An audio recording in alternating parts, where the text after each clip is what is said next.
Well, howdy y'all. Thank you for joining the AQB forum that we've entitled The Future of Distance Education.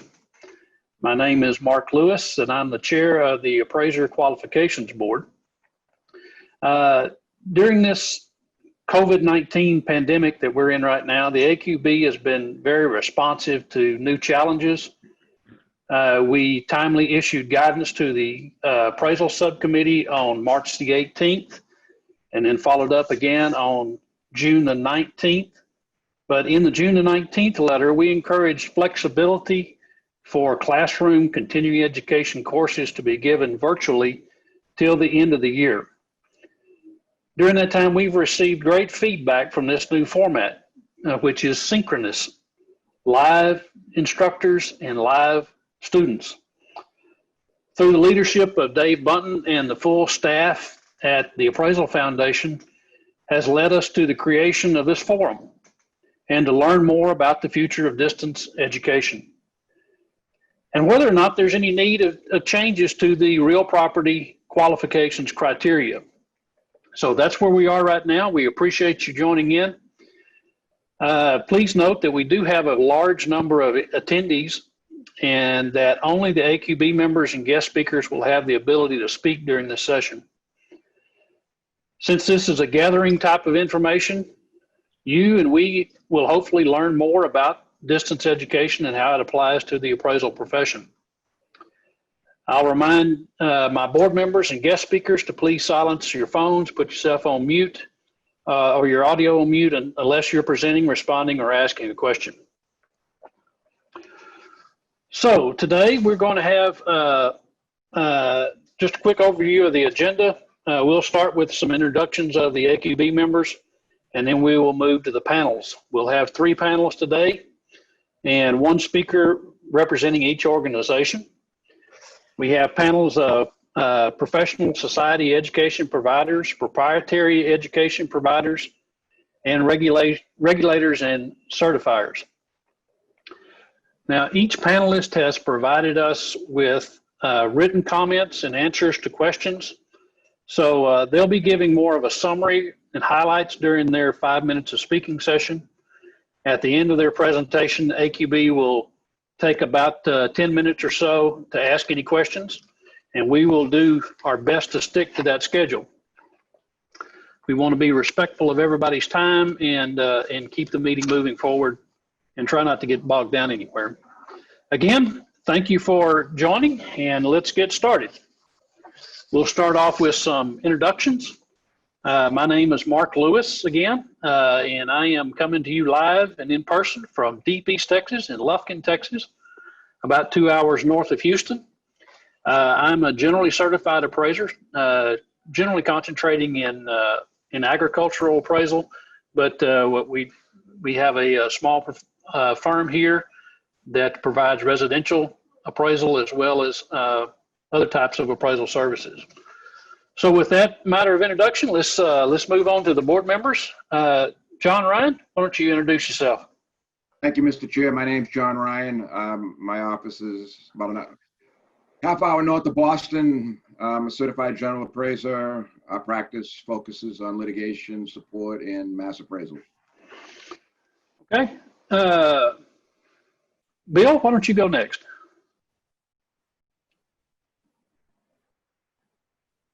Thank you, Mr. Chair. William Fall here. I'm the CEO of the National Valuation Company. Have been general certified in multiple states for a bit of time, and very pleased to participate today, hoping to learn more of what our future could look like. And thank everyone for participating in advance. All right, Greg, go ahead. Yeah, hi, I'm Greg Harding. I'm a certified general appraiser in the Sacramento area of Northern California. Sean? Hey everyone, Sean Telford here. I am a certified residential appraiser. I'm based in Oxford, Mississippi. I work for a technology provider that provides services to the mortgage industry in many facets. Okay. Jerry? Thank you, Mr. Chairman. Good afternoon, everyone. My name is Jerry Urich. I am a certified residential appraiser and also the chief appraiser for a large national bank. I'm based in Cincinnati, Ohio. All right, wonderful. And Brad? Thank you, Mr. Chair. My name's Brad Swinney. I'm a certified general appraiser. I've been appraising since '92. Currently worked in the farm credit system over the last 22 years or so. Currently specialize more in farm, ranch, and specialized facilities on the review side, but have over the course of my time been in farm, ranch, specialized facilities, industrial, commercial, and rural residential properties of various stripes. Very good. Let me tell you, folks, these AQB members are working very hard for the profession, and I certainly appreciate their service. Okay, with that matter of introduction, I say let's get on with our forum here. And at this time, we'll start with the first panelist, which is our professional society education providers. And first up is Mr. Johnnie White from the American Society of Appraisers. So Johnnie, you have the floor. Thank you very much, Mark, and I want to thank the panel, yourself, and the foundation for taking the time to, really think seriously about the future of distance education. I think we're in a time that we were forced to go into providing distance education, but I think, as we come out of this situation, we're all going to learn a lot here, and the future is going to be different. So it's a good opportunity for us to look at the future, and I applaud the foundation and the AQB in starting this process now instead of later. So as you stated earlier, we have received a number of questions related to distance education. I'm going to talk a little bit about what ASA has been doing related to education from a distance education standpoint. First thing is we've been advancing our products when it comes down to online education. And one of the ways we've been doing that is we have an online exam system. The system that we selected is called ProProofs. It is a system that actually locks down the student's computer. So once they log in, the only thing that is working is the camera because we are proctoring during that time. So we have them log into this system, and then they also log into Zoom or GoToMeetings, depending on which platform we're using. And then we have actually staff or instructors watching them take their tests. Also, this has provided us an opportunity to expand the audience for our programs.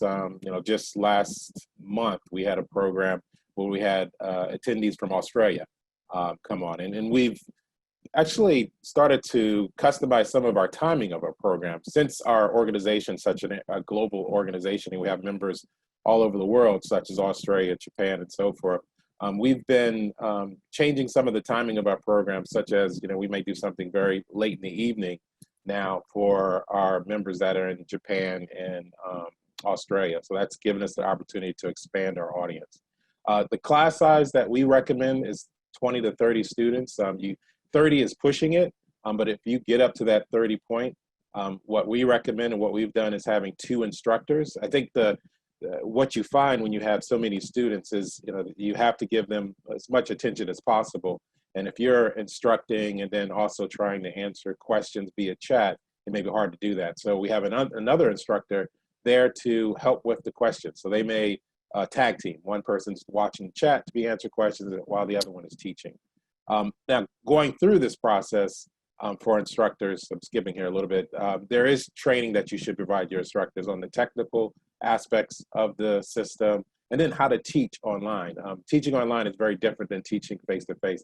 You have to be more interactive, and the format of the program is a little bit different too, where you don't have a person necessarily sitting there for 8 hours. You need to change the timing of the program. Maybe it's a 2-hour program and you do it over multiple evenings. In reference to the students themselves, we do verify the attendance. A process that we have in place is you send a copy of your ID beforehand, and then once you log in, we ask you to show us your ID so we can verify that you are the right person. You have to keep your webcam on all the time to ensure that you're in the class. During the courses, We do have a help desk available, and the students can either chat to the help desk representative, and we use our staff to man the help desk. So they either are chatting with the staff member or they're emailing. And the emails could happen before the program, during the program, or after the program. We do encourage our students to email us any questions beforehand. Before we do start any of our courses, we have everyone log on at least 30 minutes, 15 minutes before to go through all the technical aspects, make sure that their cameras work, their audio work, and so forth. And in terms of adapting the CE courses for online format, our feeling is that you can pretty much adapt all the programs, but again, you have to do them a little bit differently than you do face-to-face. Again, such as making sure the program's interactive, so using the chat function, using polling, using whiteboards, not having the sessions go 8 hours as you would with face-to-face. I mean, we literally have broken up our courses, the 7-hour courses, to 4-hour courses. So it could be 5 to 9 one evening, and then 2 days later 5 to 9. So it's broken up because we know students have short attention spans, and you don't want them to sit there in front of a computer for 8 hours. And then lastly here, in terms of points, in reference to the devices, we do not recommend mobile devices. We're fine with the students participating via tablet or a laptop. And the reason for that is just the content. For them to be able to participate and be able to have access to that content while they're also listening to the speaker, you're not going to be able to do that via a mobile device because the screens are not big enough. And the other thing, you cannot track the attendees by using their mobile device. So by logging in through your laptop or tablet is going to give you that ability to track them. So those are my points in reference to what we're doing here at ASA for distance education.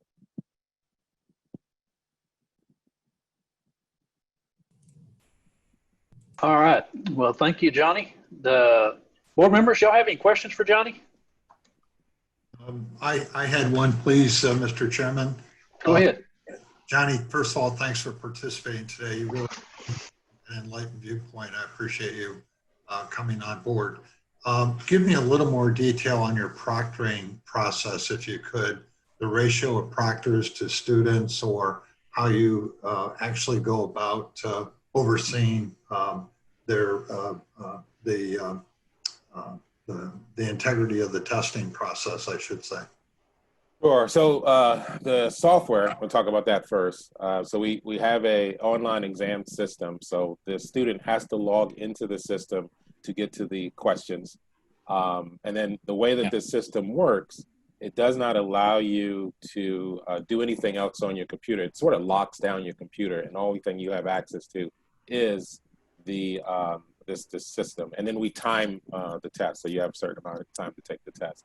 And then from a proctoring standpoint, we ask everyone to, again, log in addition to this software system for the testing. We ask you to log into our go-to meetings and have your camera on.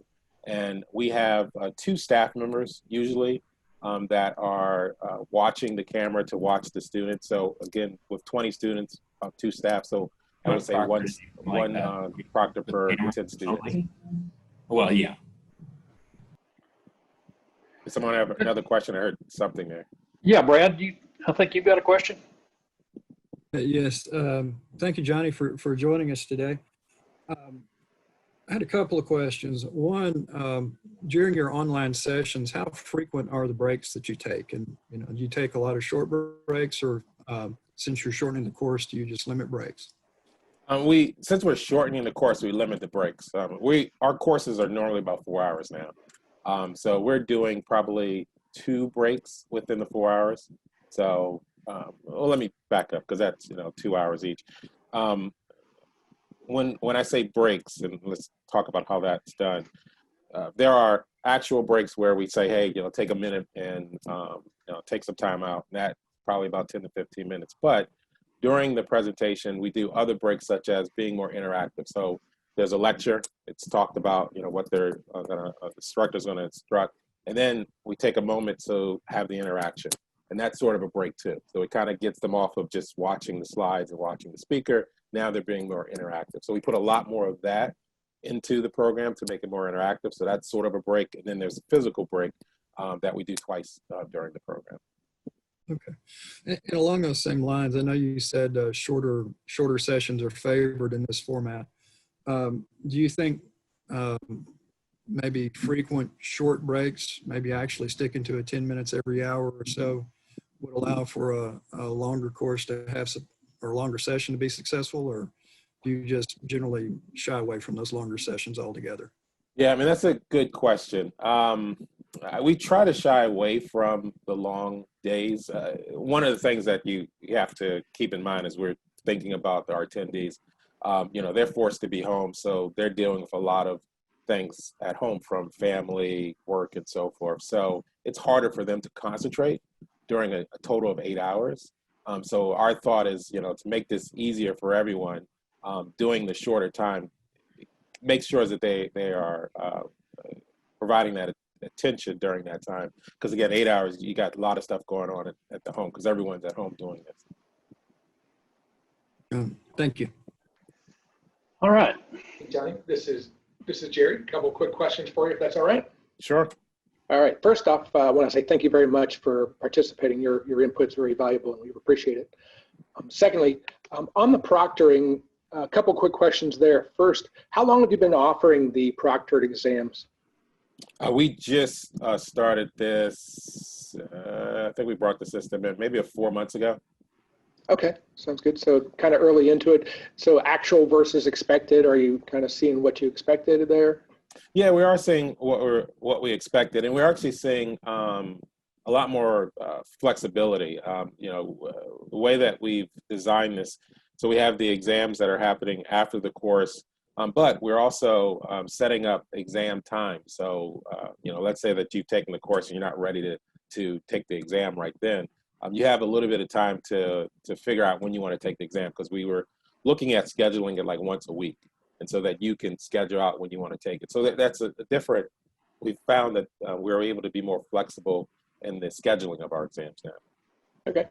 And then lastly, on the proctoring, you mentioned that obviously you have the, in addition to the camera, you'll have the Zoom, and so that there's that camera as well. Is there camera facing or camera direction very important as well to ensure that the person taking the exam is, you know, obviously just focused on one specific task, which is answering the questions, and not having maybe some support information at the side of the desk or something like that? So. Yeah, I mean, our the way that we've designed the rules in reference to the camera, it's basically we need to see you as we're looking at each other right now. Your camera should be focused right on your face so we can kind of see what you're doing. Okay, sounds good. And lastly, on your on the continuing education courses, obviously, I'm glad to hear that you think they can all be suitable for distance learning.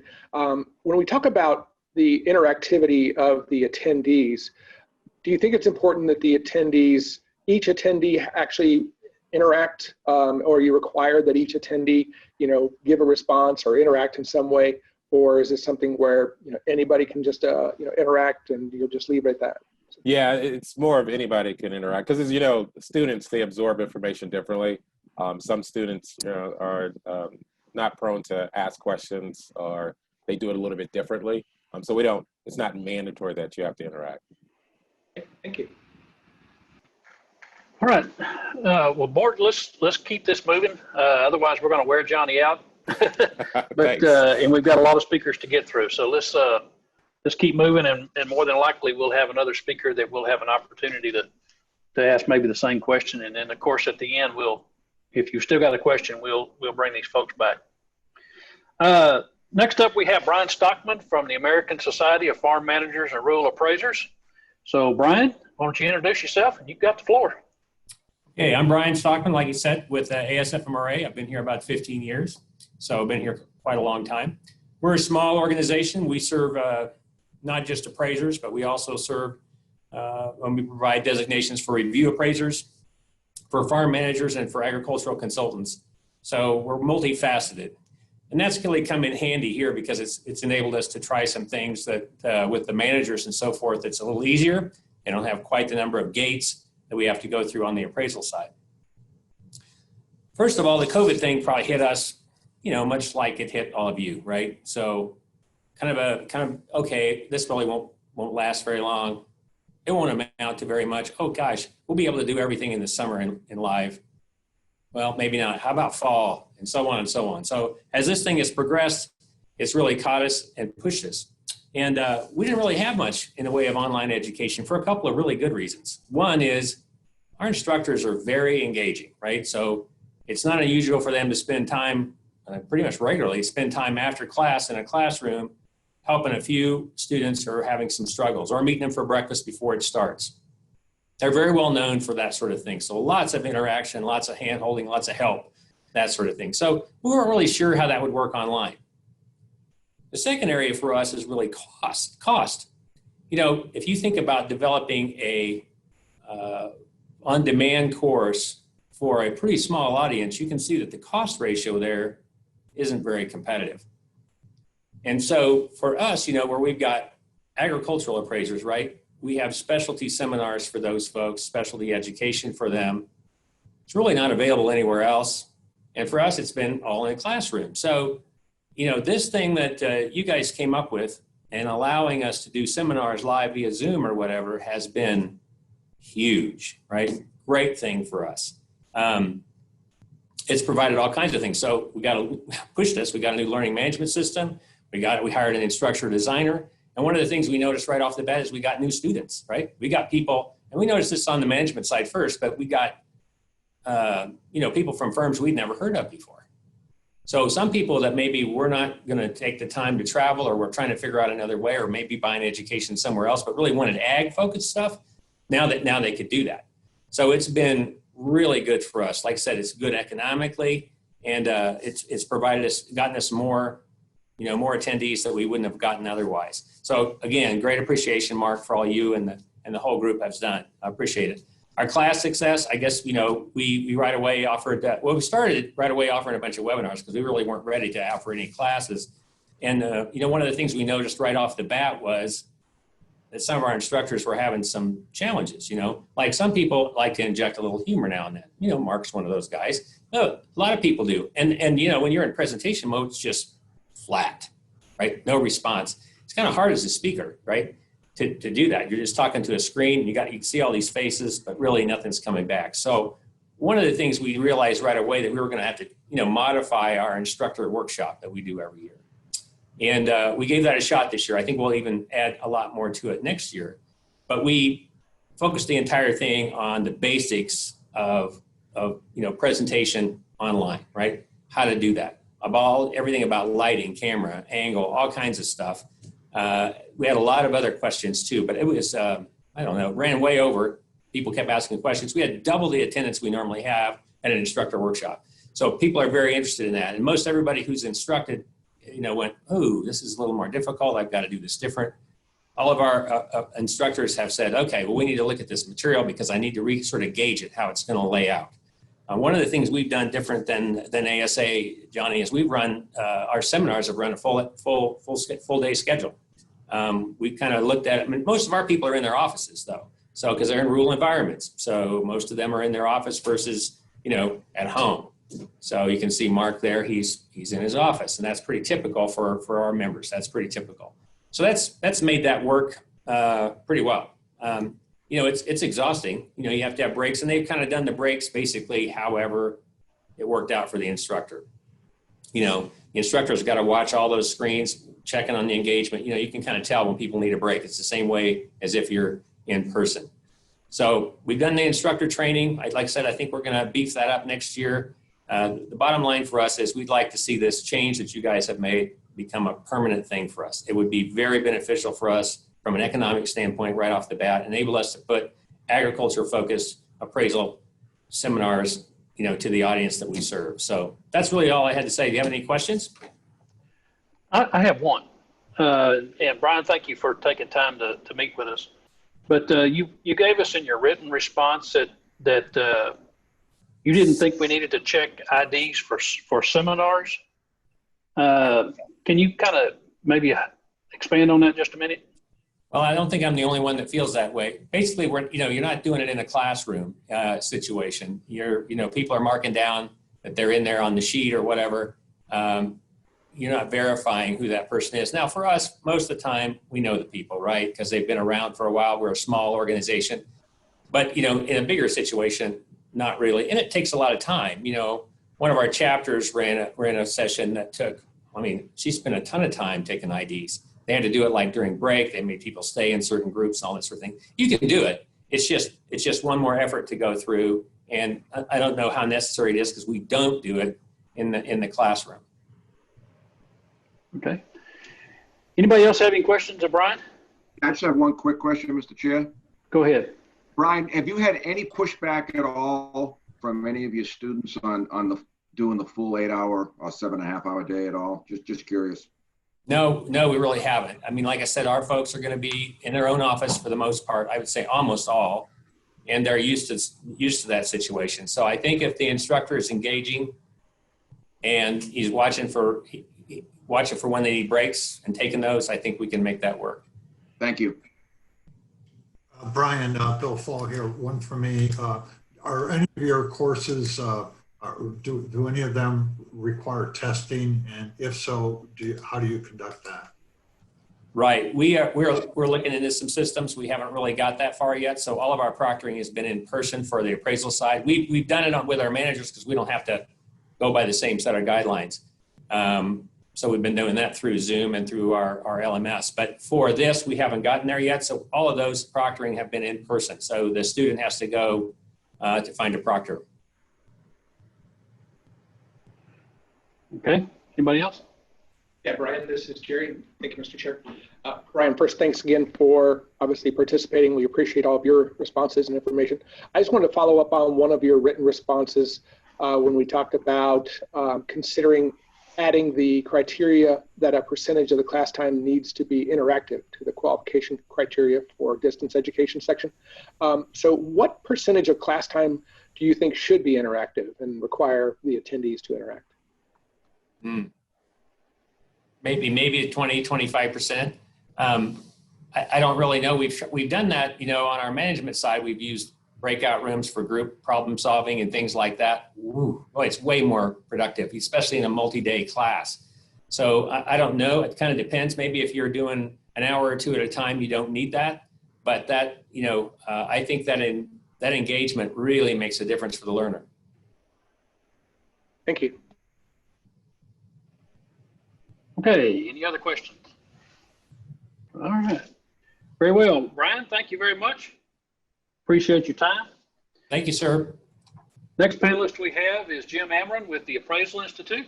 So Jim, you have the floor. Okay, Mark, thank you, and thanks to the AQB for setting this up. We're really excited about this opportunity. We look at our education from top to bottom quite regularly, and I think the future can hold some real positive benefits for all of us, particularly the students who are taking this stuff. We've been involved in online or asynchronous education for over 20 years. And over the last 5 years or so, we've started to do a lot more of the synchronous education. So as COVID came into being and we had to convert most of our classroom offerings to some other format, we were pretty well prepared for that, but it certainly was a big time commitment. And the actions that the AQB and the ASC took to allow this in certain areas was certainly a welcome change. So we appreciate that as well. You can see on my slides, I've kind of tried to focus more on some of the future looking items. I would agree with the previous two speakers, my colleagues at ASA and ASFMRA, that there's a lot of good that's happening right now, and we're looking forward to this virtual format maybe being something that will last into the future. But we are kind of looking at the approval process, and we would certainly recommend creating an approval process for all platforms of education, whether it's synchronous, online, classroom, or some type of hybrid approach. Having one approval process would be a real benefit, I think, to all of the providers. There are, so many different delivery types, and in the current environment, the requirements for each of those delivery types is very different. It's based on the mode of delivery rather than the class. And we really think the focus should be on instructional design, on the content, rather than on the mode of delivery. We also recommend that the approval be based on demonstrated competencies rather than seat time or butt time. What we've tried to really focus on at the Appraisal Institute is making sure that people can demonstrate the competencies that we're trying to convey within those classes. And some people catch that really quick. Some people, it takes a little bit longer time. And so I know it's very difficult for the AQB, understanding the regulatory environment in certain states are going to say, well, you have to be in the class for X amount of time. But that really is an older model. And I think with the tools that are available now, the technology that's available, I think that should be less of a concern and really more on the competencies and what the students are getting out of those various classes. One of the things we would really love to see the AQB do, and we think this is just a real opportunity that will be lost if we don't take advantage of it, are these opportunities for micro-learning. Usually, if I understand this right, in most of the states, the minimum hour requirement is 3 to 4 hours to get CE approval in the various states. But I think there are a lot of topics that lend themselves to much shorter bursts of energy. You know, a 1 or 2 hour seminar could really convey some quality information in a very quick time frame. But today, appraisers take that stuff only to learn it, not that they can get credit for it. And so I think it's really important to really take a hard look at this. If there was a change that the GSEs came out with, for example, next week, it may be a very small change or a couple of small changes, something that could be conveyed in an hour or two versus 4 hours. So rather than trying to kind of get some filler in to kind of make a 3 or 4 hour long program, a 1 or 2 hour long program might be just the perfect amount, kind of a bite-sized approach to the education. So it's something I think we would really appreciate the AQB taking a look at. I think that could be a real benefit to students and could actually allow us to provide more content and have appraisers more up to speed and more up to date than maybe a 4 or 7 hour type course would offer. And then one of the other things we're talking about is kind of a centralized clearinghouse for state approvals. I'm sure everybody on this call is well aware that, you know, for classroom offerings, generally speaking, you get the AQB approval through the CAP program. If it's online in some format, whether it's asynchronous or synchronous, you generally have to go through the IDEC approval process. Both of those processes are long. I'm not saying that they're not appropriate, but then after you go through all of that, then you've got to go to each of the individual jurisdictions to get approval. And sometimes it adds months to the program. And I think USPAP is a really good example of that. You know, once the AQB approves it, it's not as if the state of Texas or the state of Tennessee or Kentucky can go in there and say, well, we need you to change these things in the course. And we're kind of finding that if we could kind of streamline that process, it would be a better opportunity for learners to get new information quicker rather than kind of going through the month-long process. And then finally, I just kind of want to leave with this last note before I get to questions, is that, you know, what is the ultimate goal of education? We kind of believe it's to provide the new knowledge and tools to the students so that they can do their job better and do it well. Evidence-based instructional methods should be the main focus when suggesting regulation and technology.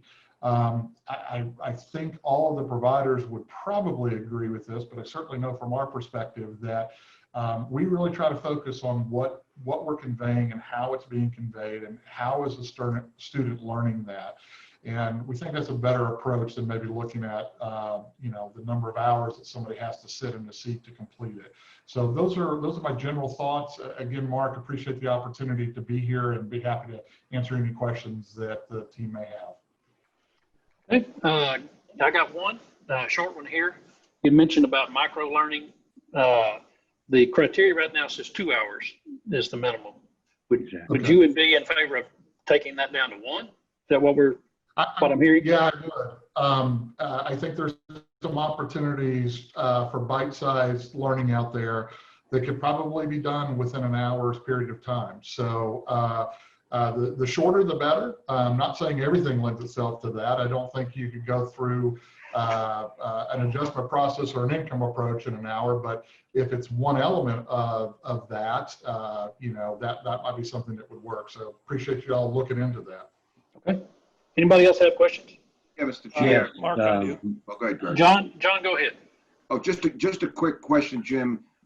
Thank you again, and you don't have to elaborate in detail now, but it would be helpful for us to review how you would propose or examples of how you would demonstrate competency without an exam in your education programs. I have some ideas, I think what you're talking about, but I think for all of us, it would be helpful to elaborate on that a little bit. And again, we don't have time now to go into a lot of detail, but that would be helpful maybe with a follow-up elaboration. Thank you. Would be happy to follow up with you guys in the interest of time. We'll send you something on those lines. Thanks, John. Anybody Mark, else? a real quick question. This is Greg Harding and Jim. You hit a very key point here about you're talking about the instructional guidelines and how important that is in your, classroom, virtual, whatever. And then you're discounting a bit the mode of delivery.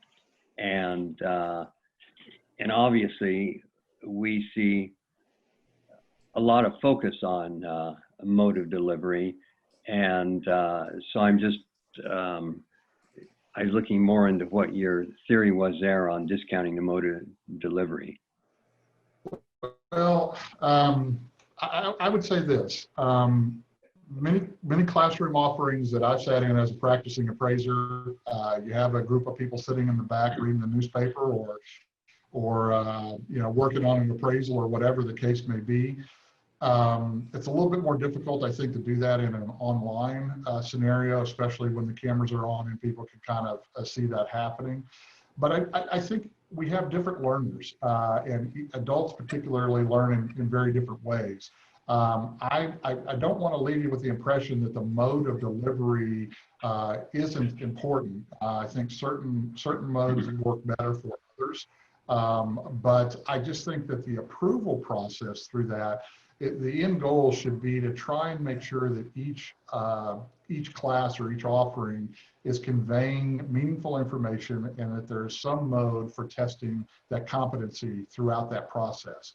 I don't care whether it's online, virtual, synchronous, asynchronous, classroom, or some hybrid approach of the two. So Greg, I don't know if that helps answer your question. I think the mode of delivery does matter for some learners, but I think the approval process really should be looking at it more holistically. Maybe that's a better way of answering it. No, that's great. And that's kind of the way I'm looking at it too. Thank you. All right. Thank you very much, Jim. Unless there's any other burning questions. Mark, I did have one Go ahead, question. Sean. Sean Telford here. I've heard a lot of talk of technology and how it's obviously changing and shaping how we provide our services today in every way.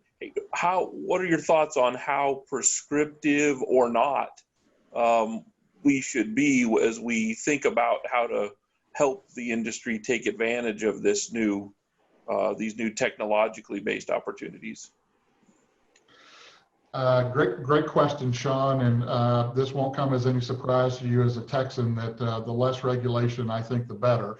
That being said, I do think there needs to be some reasonable buoys in the water out there. I think from a fairness standpoint to the students, they need to know that if they're taking education that's been approved by the AQB, that it does meet some minimum set of standards. Each of the providers can put their own twist on that and add, their unique spin to it.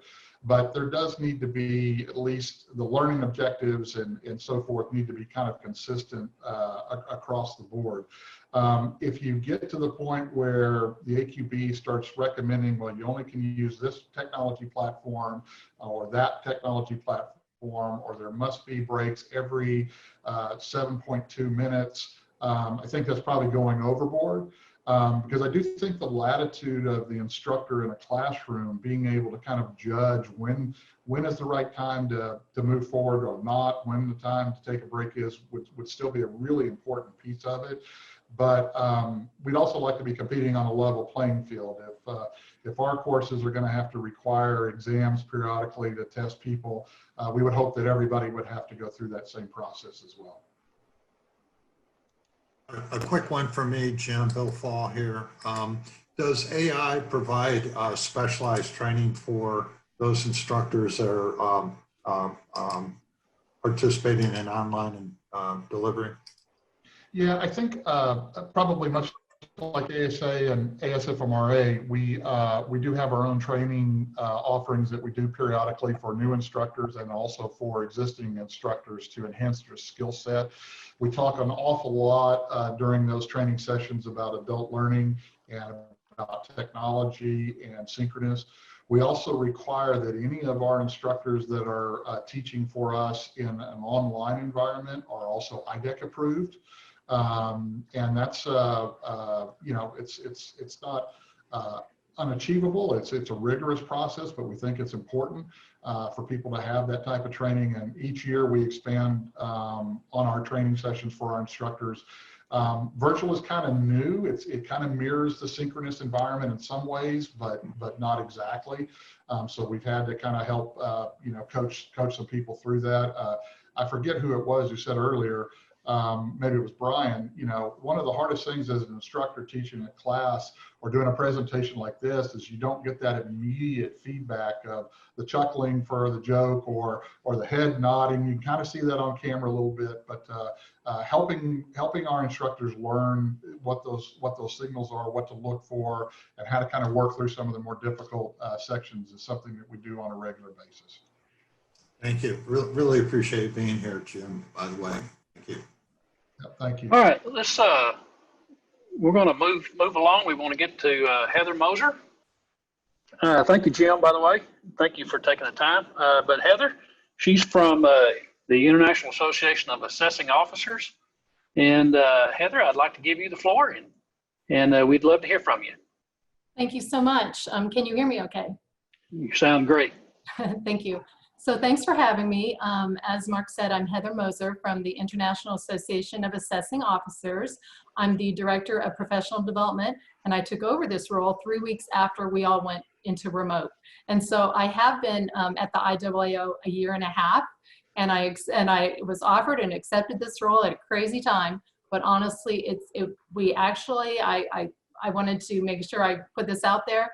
Our association was positioned really well regarding education to do a quick pivot and to provide live online courses since our classroom courses weren't happening.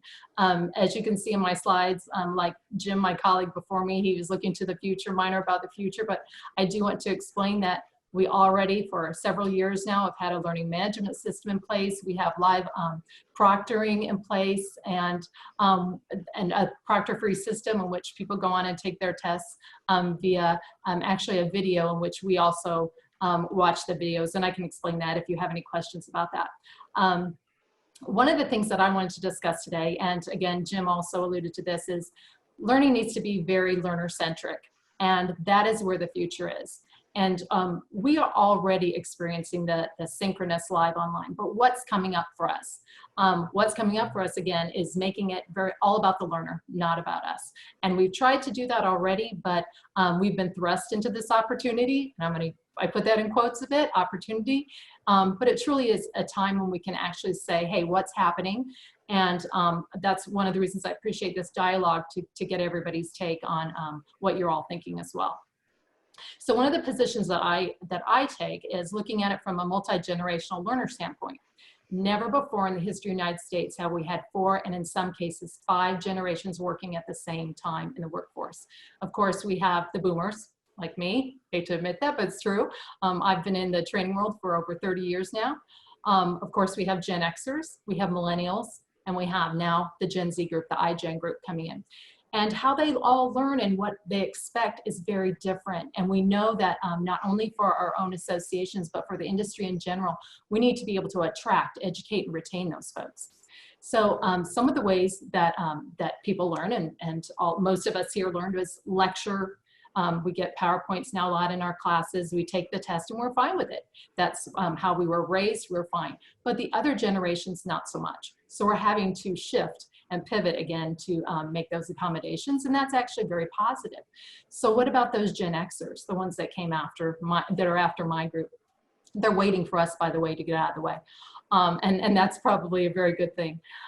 These people are very independent and they want fast-paced instruction with a little bit of humor thrown in, but that's really their learning style. Give it to me, make it practical, and don't have me sit through a bunch of nonsense that maybe some of it I know. And in fact, in our association, there are things that I'm seeing that we are looking at changing. And that's why, again, this dialogue is so important. And I'd love to get your take on it. So then after the Gen Xers, what about those millennials? You know, millennials have been maligned a little bit in the media. You know, they're come across as everyone says, oh, they're so entitled. Well, from a learner perspective, they might seem entitled, but they grew up with games. You know, everybody, they love those online games. They're digital natives, similar to the Gen Z group. You know, they've never not known a time without the internet, without computers, and they learned that way. But the difference between millennials and the Gen Z group is that Gen Z is also very social. We know, I mean, those kids are always on their phone. My daughter recently graduated from college. She's a Gen Z. And so yes, they like that computer interaction, but they also really crave that social interaction as well. So what does that mean for us? Where do we go from here? We've got again, 4 to 5 possible generations working in the workforce. So what does it mean to us? Well, it means that we have to personalize everything. Everything needs to be about them. And so one of the ways we can do that is with personalized assessments. And we can do that in 2 different ways, at least. One way is a very high level personal assessment. So maybe it's, I take an assessment to see where I even begin in your learning curriculum. Where do I start in IAAO's learning curriculum based on what I know? Another way is, once I'm already in the curriculum, where do I keep going? And that leads me into the next point about adaptive learning paths. I know that in one of our very first courses that a lot of people take, the fundamentals of real property appraisal, we have people coming in that are brand new in this industry. We also have people coming in who've been doing this 3, 4, 5 years, and they're all taking the same course. Well, that's clearly not meeting all those people's needs. The people who are brand new are often very overwhelmed with something like that. So we are having to now think, how do we adjust those same skills that they need to know, those same concepts? And one of the ways we can do that is through adaptive learning paths. When they're in our system, when they're in the curriculum world here of IAAO, how do we take them along? And we know through instructional design that we can manage and design courses that will meet their needs where they are. And my colleague Jim that came before me did mention micro lessons, and I would also want to assert that micro lessons can have a real great place. And part of that will be giving me that information right now, right when I need it. Again, something that a lot of those generations are looking for, rather than the 30-hour courses that we currently bundle for them. Again, you know, we've been doing this live online, and we actually have our courses, those standard courses have worked really well in that situation. But at some point, we need to get to that element of providing them the pieces that they need right then. One of the ways I like to think of it is, you all probably remember, I know I do, the trifold laminate job aids. Okay, those days have gone. Those are behind us now. So what do we do instead? We need those micro lessons that we can pull out, that people can review, and then they've got that in their back pocket, so to speak, as opposed to that trifold laminate fold out. Instead, they'll have a micro lesson. Most people now do have access to the internet. There are a few cases where that isn't happening, but for the most part, we're able to make that happen for them. So again, I thank you all for this dialogue. I didn't know how much time, how quickly it would go, and I welcome your questions. This is really exciting for us, and again, it's a wonderful opportunity. So thank you for having me. Well, thank you, Heather. I really appreciate it. We're going to do just a little bit of different format here, just because we're running a little short on time, and we want to get all of our speakers in. So what I want to do is go ahead and bring in Rebecca Jones from the National Association of Realtors and give her the floor. And then after Rebecca gets through, that'll finish this panelist session up. And then if the board members have other questions of the panelists, then jot your question down and we'll ask them when Rebecca gets through. So Rebecca, you've got the floor. All right, great. Thank you so much, Mark. And I will be quick, believe it or not. I love kind of being the last one because I can tag behind and follow, so I'm not going to repeat a lot of the information. But I'm honored here to represent the National Association of Realtors that has 1.2 million members. About 30,000 of them are real estate appraisers. I am a member volunteer, and I am a boots on the ground appraiser. Sorry if anybody takes offense at me saying boots on the ground appraiser, but I only hold an appraiser license. So that's how I feed my family. So I'm also an educator. I'm an AQB certified USPAP instructor, and I have done all different types of level of learning. When you look at the National Association of Realtors and the amount of members that they have tested a lot of different delivery systems that have been involved with this type of learning. But once again, I did promise you at the beginning I would be quick. So I just had a couple little things to piggyback off of. Really, it's all about the instructor training. Just like what Heather had spoke about, and that's what I have on my PowerPoint, is the different generations that are out there that we're teaching. And the fact that, and I loved it when she said Generation Z needs the social piece of this. So what we've done in our particular practice is we've tied in social media along with our classes. Because, and I know Jim mentioned this also, that relationship, having lunch with that student, building that relationship. So if you do have a student that's a little bit lagging behind in that type of education, you still have connection with that student, even if you're completely online with that type of instruction. There is an organization called the Real Estate Educators Association that I call as the geek of the geeks when it comes to instructor training. NAR does an awesome job. They work with RIA, but RIA really has a gold standard training when it comes to a lot of the instructor development. So I always say, look to somebody smarter than us when it comes to what are they doing and what type of information is being sent out there. So technology support is so key. One of my fellow instructors, her name is Candy Cook, and she had 640 people on her Zoom class. She had 40 human monitors monitoring that course, and it was successful. And part of her success is she has a very large Facebook group for her students. And that has been the key to that type of connection for this type of learning. I think that's all I have because I look at my clock, I have 3 minutes. So hopefully that saved you some time. Great. Well, thank you, Rebecca. I've got a question for either you or Heather, either one. Have either of NAR or IAAO looked at doing remote proctoring for those classes that have an exam? Heather, you got your hand up? So, yes, so we actually have done remote proctoring for quite some time. We use a service called Proctor-Free. All of our learners who take our self-study online or asynchronous online courses, they use our Proctor-Free service. Our live online students use the same service. Okay. Has NAR looked at it? You know, Rebecca? I don't know. That one I'd have to ask, yes. Okay. Anybody else have a question for either of these two? Let me just piggyback with that because here's the thing, and I think that's part of what you guys are looking at. I mean, you look at how large NAR is, and it's not NAR that's necessarily making the decisions because we have 1,100 or 1,200 local associations and then 54 state associations. So just like the AQB is, you're looking to set the minimum. And at that national level, when they create their designated courses, then those all have to go out to the state and meet the state requirements for continuing education.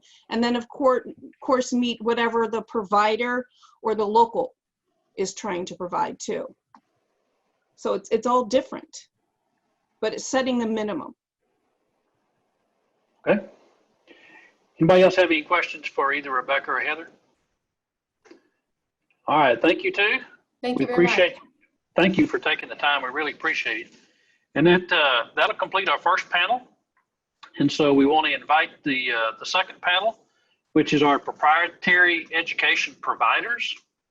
And our first on the docket here is from McKissick Learning, and we have Emily, and I hope I don't destroy your name, but Offener. Onufer. Oh, I got close. You got close. Well done. It's not an easy one. You have the floor. Go ahead. Thank you, Mr. Chairman. My name is Emily Onufer, and I'm the manager of Valuation and Property Services with McKissick Real Estate and Appraisal School. I've worked with McKissick for over 24 years in many, many capacities along the way, but always within the appraisal profession. McKissick has been a leader in the appraisal education space since 1994. We deliver live classroom, webinar, and online education for both CE and QE. We provide over 50% of all appraisal CE hours taken annually, holding thousands of hours of appraisal CE live classes across 40 states each 2-year USPAP cycle. As a part of Calibri Group, we educate over 2 million licensed professionals annually. Sorry about that. We harness the advanced learning technology solutions that are supported by a large IT department and afford us the ability to offer best-in-class education.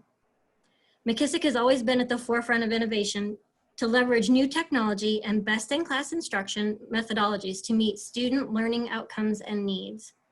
This industry must evolve as technology and the world around us changes. We offered our first webinar class in 2013 and have spent countless hours training our instructors and fine-tuning our technology systems to be able to offer this engaging learning experience for our students.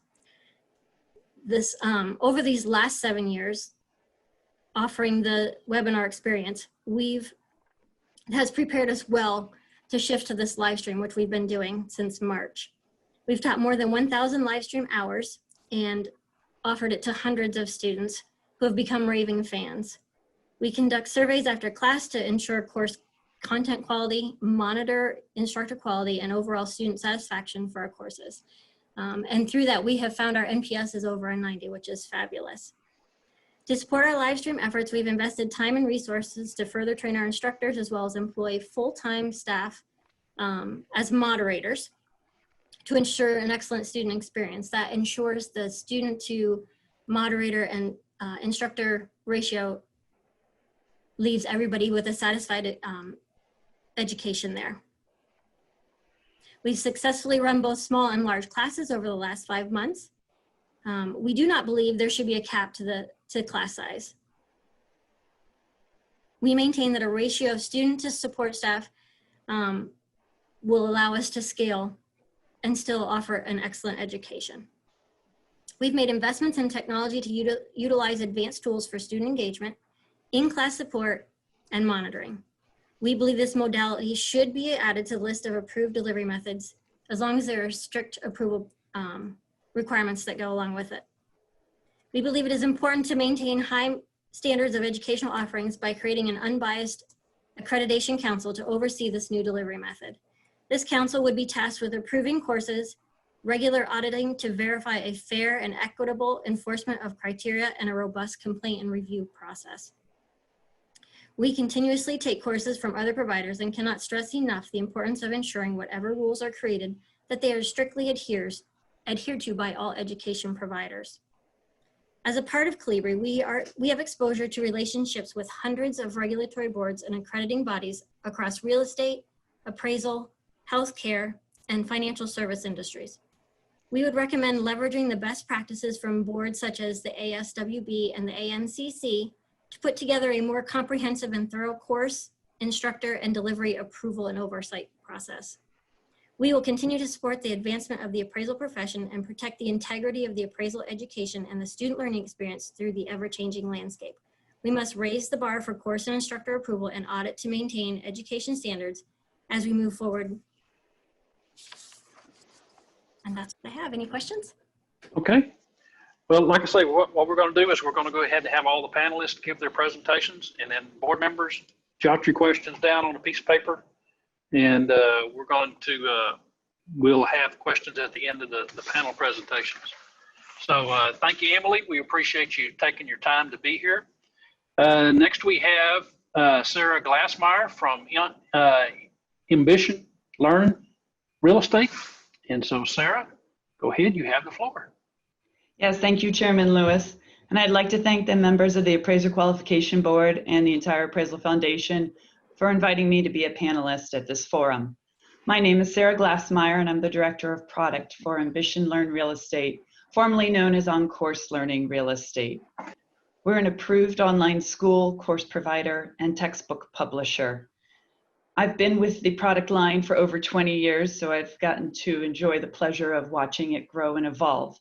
And your forum today on the future of distance education is a topic that's very important to me. As some may know, the roots of our company stem from being one of the first approved distance education providers in the industries that we serve. So I've seen the evolution from floppy disks to our state-of-the-art learning management system, as well as student preferences evolve over the years. I think you're right on to begin an analysis of where distance education is headed, and I hope that some of my comments help in that analysis. I think it's important to look at this from 4 avenues, as you'll see on my slide, considering students, instructors, courses and the build, as well as course approvals. So in starting with the students, thinking of how the demographics of the student has changed over the year, where distance education, mainly I speak from asynchronous distance education, stem from either a preference to work online or the inability to attend a live class due to a schedule or geographic conflict.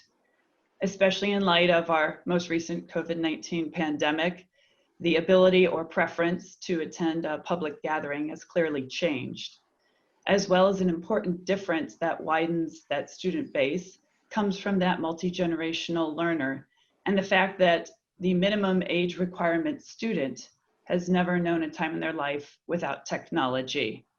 So that has clearly increased and widened the demographic base, along with accessibility and competitive costs.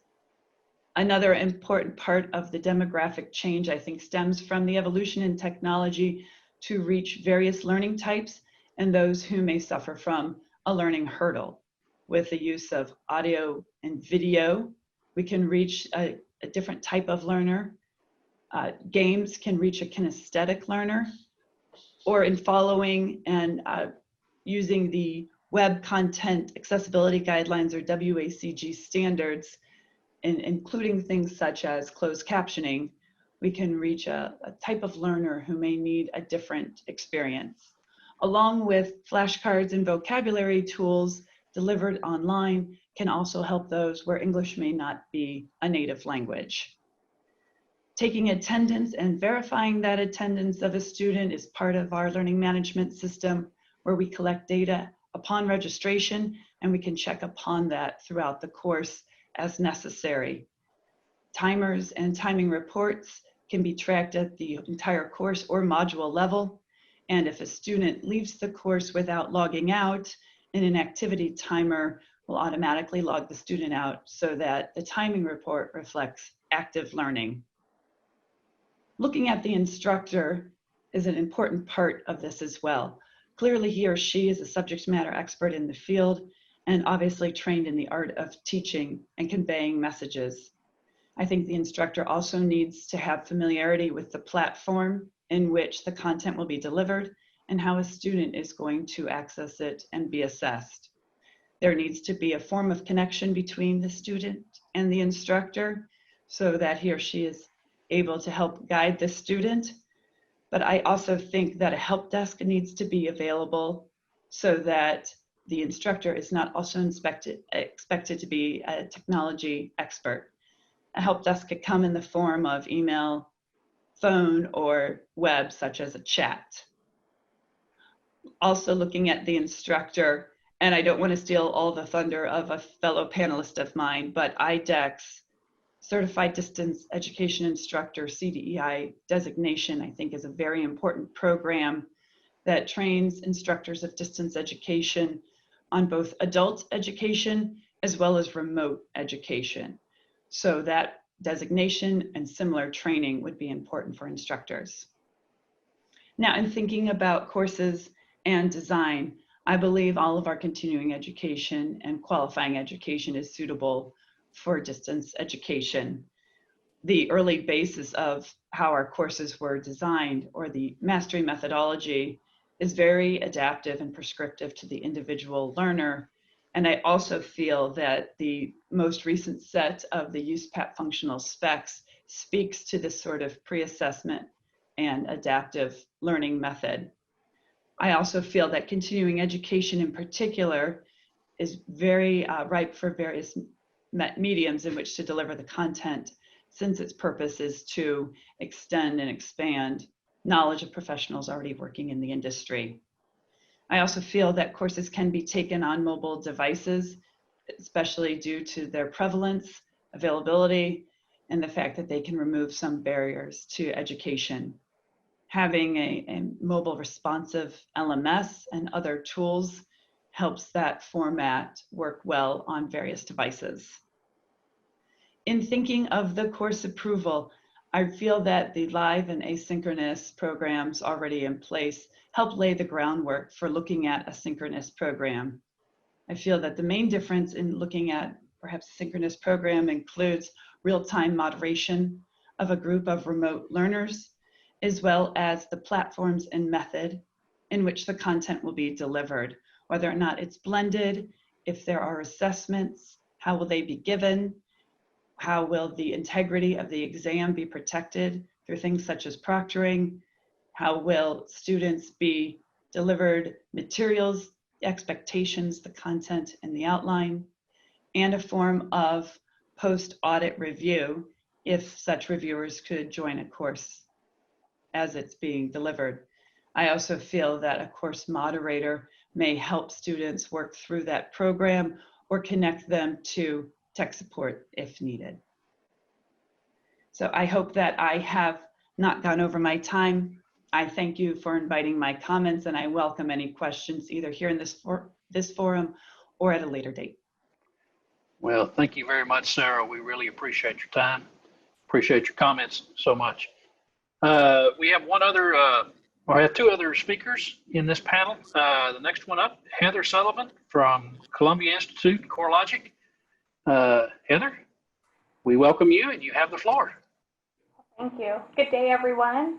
I wanted to start by thanking the Appraiser Qualification Board for inviting me to speak on behalf of education providers and my peers for speaking on behalf of my organization as well.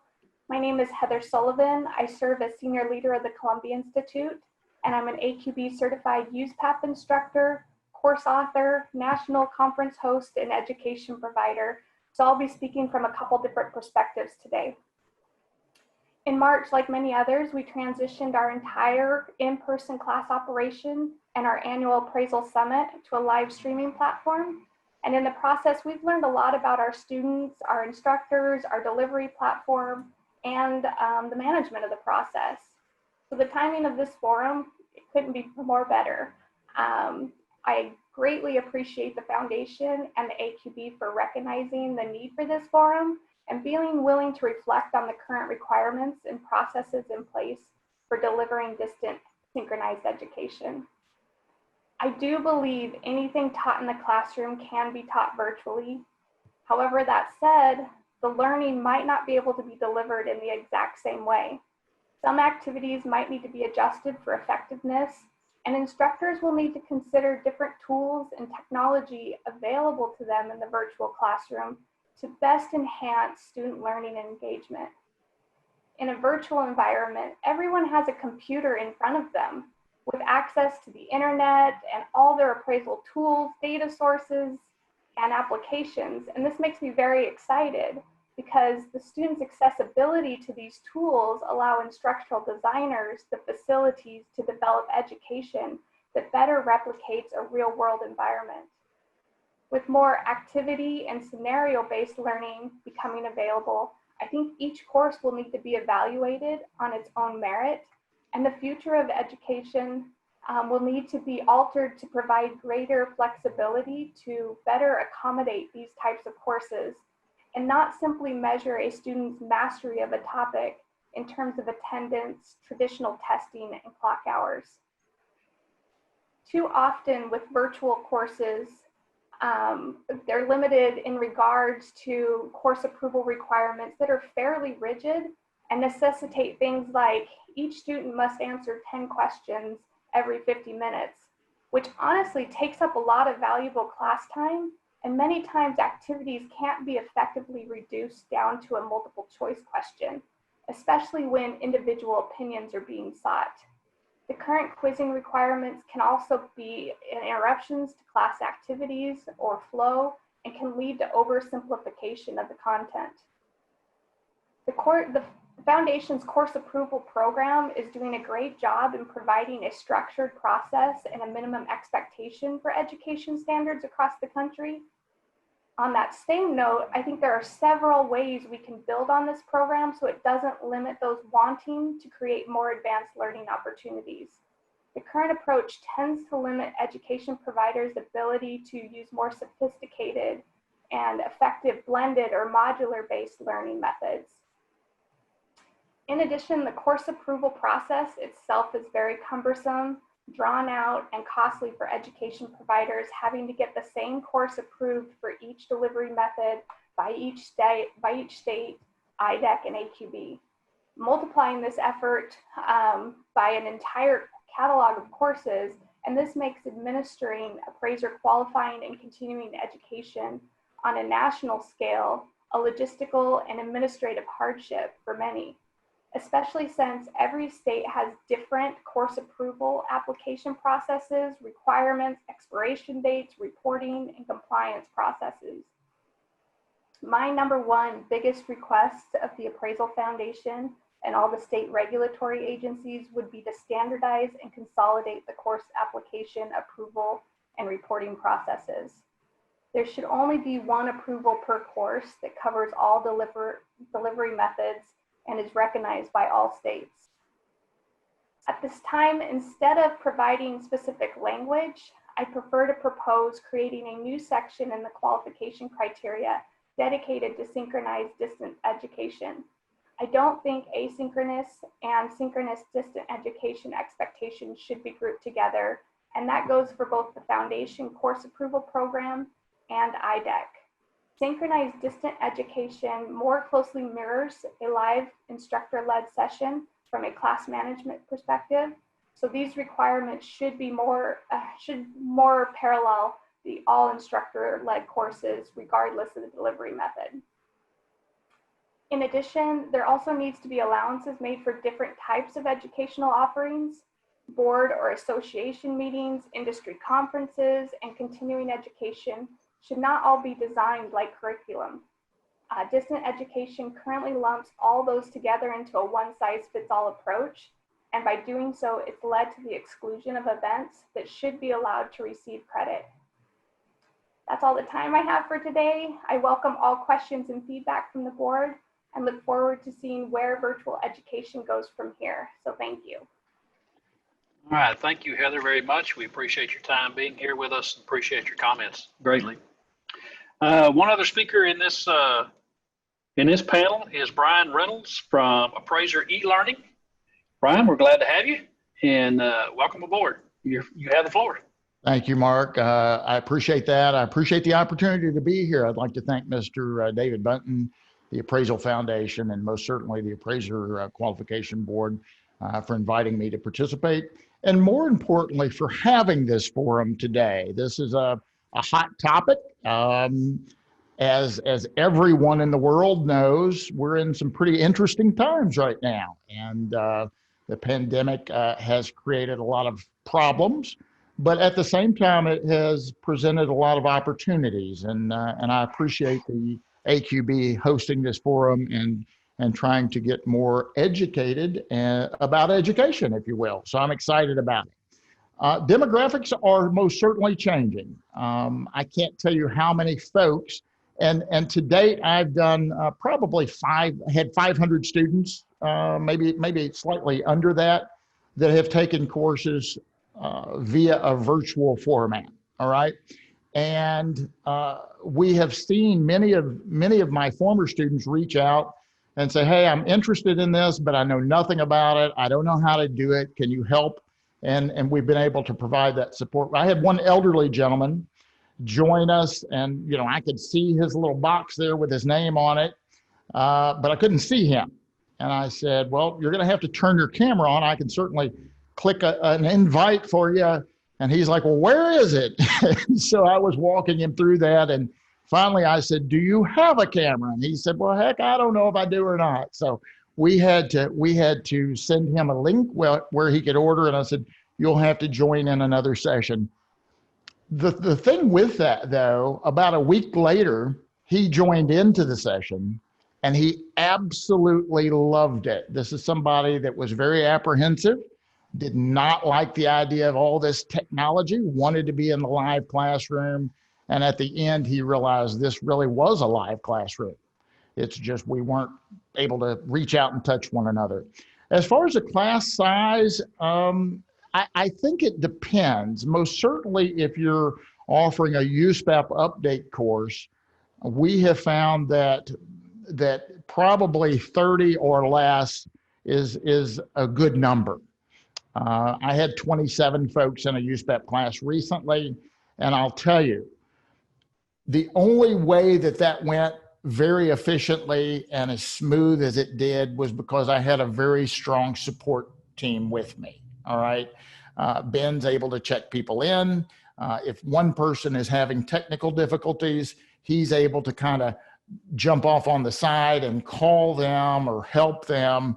And so I think it's important that we do look at class size. Maybe if it's not a USPAP day, maybe you could have a bigger class, or maybe if you had additional support team members, you could have a larger class offering. But I'll tell you, if it were just me, 27 people would have been very, very challenging. We've had some classes where we'll have 10 people, or we had a class a week or so ago. One of my other instructors taught where I think he had 5 people. Well, if you have 5 people in class, obviously the instructor, as long as they're familiar with the tools and the controls, can probably manage that successfully. That being said, on a live class, we would probably cancel it if there were only 4 or 5 students. But because of the economics designed with this virtual format, we could still have that class of 5 people. It met the needs of the students. So we've gotten tremendous feedback from the participants, and we're excited about this opportunity. I kind of spoke about the class moderators. They check folks in, they'll call roll, those type of things. And the ID that one of the panelists spoke about earlier, we do check IDs to check them in. But I will echo what he said. We don't do that in a live classroom. And quite frankly, maybe we should be doing that in a live classroom. A lot of what many of the other speakers have already said is we really need to try to cut out some of the red tape, some of the hurdles with offering this. I think the concept, we have a proof of concept now. We know this works. You're having this meeting today in this format, very much like we offer the education opportunities, and it works. It works very, very well. So I'm glad that the Appraisal Foundation has extended the opportunity that we could teach USPAP in this format, and it would be a real shame to maybe take it away when hopefully the COVID stuff goes away. The final thing that I want to talk about is, and this is important. What I'm about to say is very important. Now, see, I can only see a few of you, but when I made that statement, everyone looked up at me. All right. And so you can conduct this just like you can a live class. The difference is when we break for lunch, they walk in the other room and fix a sandwich as opposed to getting their car and traveling to find a restaurant. Most things change. If you don't believe that, look in the mirror. The live classroom setting is changing, and it's changing to virtual. Thank you very much. I appreciate the opportunity to be here. All right, thank you, Brian. And AQB members, we've heard from our panelists, and I hope you were jotting some notes down. I know I have. And I would just open up this question to any of the panelists. I'll get started here. Right now, in the criteria, we just define distance education as, you know, any educational process based on geographical separation between the student and the instructor. Do y'all feel like there is a significant difference between synchronous, where we're delivering live with a live instructor and we've got students that are on video, and so we have a live interaction? Do you think there is a significant difference between that platform and an asynchronous platform, that we need to separate that into the criteria? I know one of you had a comment on that, but I'd like to hear from if anybody else has a specific comment to that. I think I might have been the one with the comment, but I don't believe that there's a significant difference between in-person on-site and in-person virtual. I think we're able to accomplish the same things, have the same type of interactions and the same class participation. Yes, the tools might be different, but the overall feel and effectiveness of the class is relatively the same. Okay. Anybody else have a comment to that? Yes, I do. Okay, go ahead. Thank you, Chairman Lewis. I think that the platform and the content can be very similar. I think that there are some special considerations for the experience, and that need to probably have a system of checks and balances as to how that material is delivered in that real-time setting. But otherwise, I think the platform and how the course is constructed, its objectives and its assessments are very similar. Okay.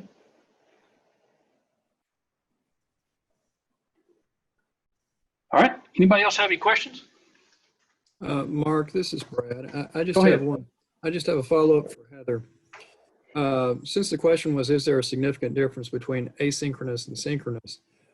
I believe, Heather, you answered that yes, there is a difference between asynchronous and synchronous, and you were actually stressing the similarity between synchronous and classroom. Did I hear that right? Yes, I probably misspoke then. So I believe that synchronous distant education and live classroom education is very much the same, obviously with a few minor differences.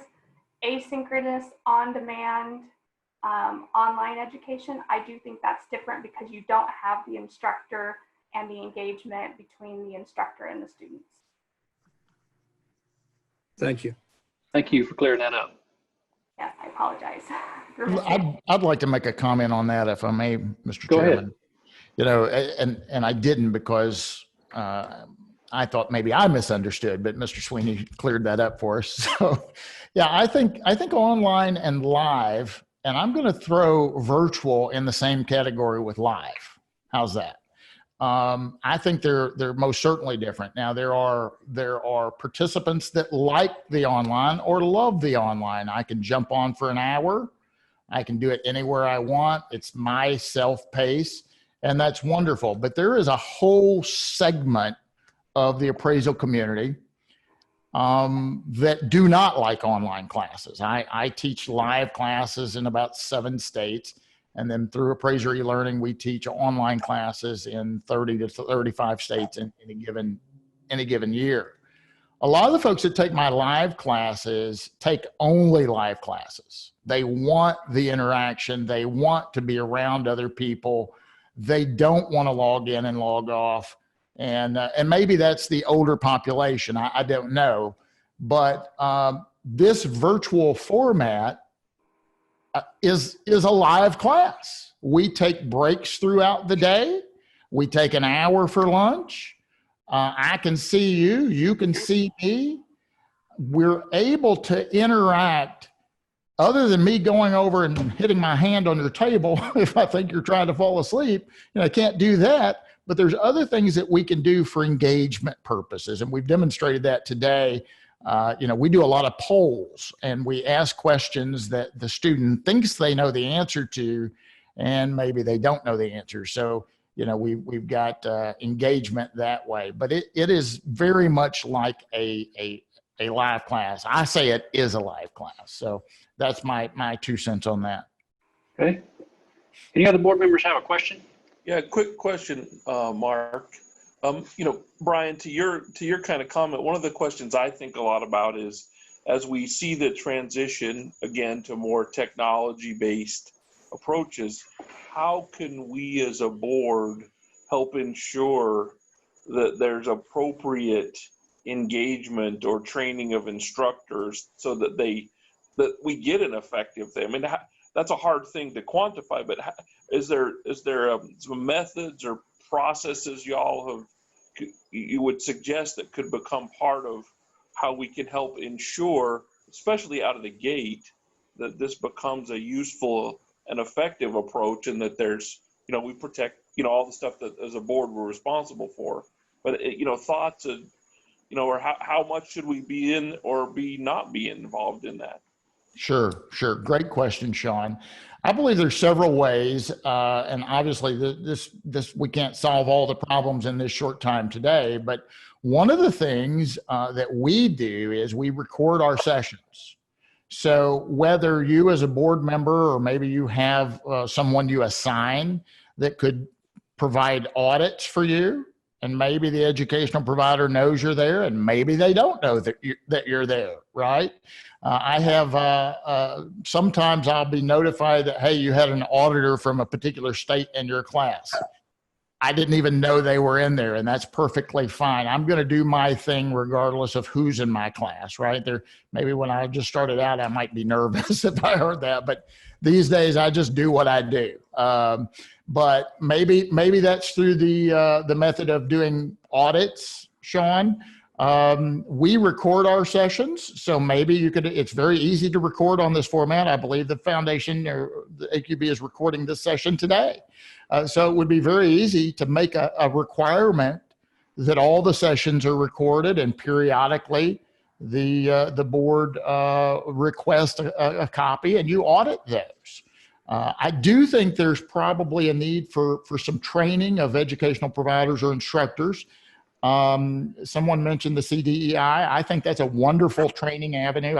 Every time I've recertified as a CDEI, I have walked away and learned something.